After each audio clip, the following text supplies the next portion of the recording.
Rezumatul cărții Mitul normalității, de Gabor Mate. Mitul normalității contestă percepția societății asupra normalității și explorează imperfecțiunile în înțelegerea noastră despre ce înseamnă să fii normal. În această carte provocatoare, autorul pune la îndoială însă și conceptul de normalitate și susține că acesta este o construcție socială care limitează individualitatea și perpetuează inegalitatea. Prin deconstruirea ideii de normalitate, autorul încurajează cititorii să îmbrățișeze diversitatea și să sărbătorească calitățile lor unice, conducând în cele din urmă la o societate mai inclusivă și mai compătimitoare.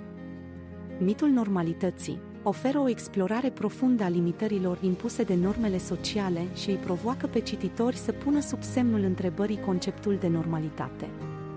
Cu înțelegerile provocatoare și mesajul său împuternicitor, cartea servește ca un catalizator pentru reflecție personală și transformare socială. Idei principale în cartea Mitul normalității. 1. Construcțiile sociale și iluzia normalității.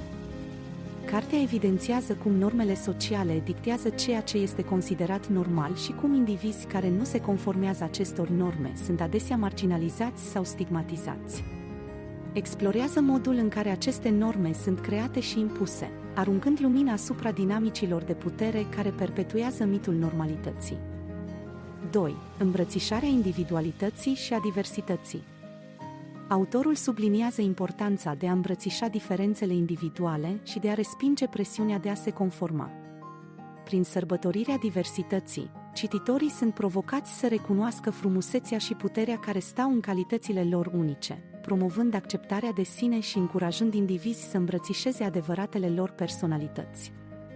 Contestarea status quo-ului.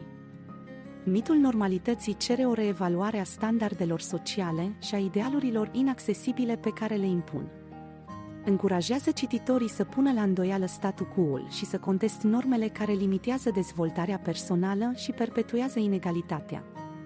Prin eliberarea de mitul normalității, indivizi pot deschide calea către o societate mai inclusivă și acceptantă, care să sărbătorească bogăția diversității umane. Nu uita să te abonezi la canal. Pe curând!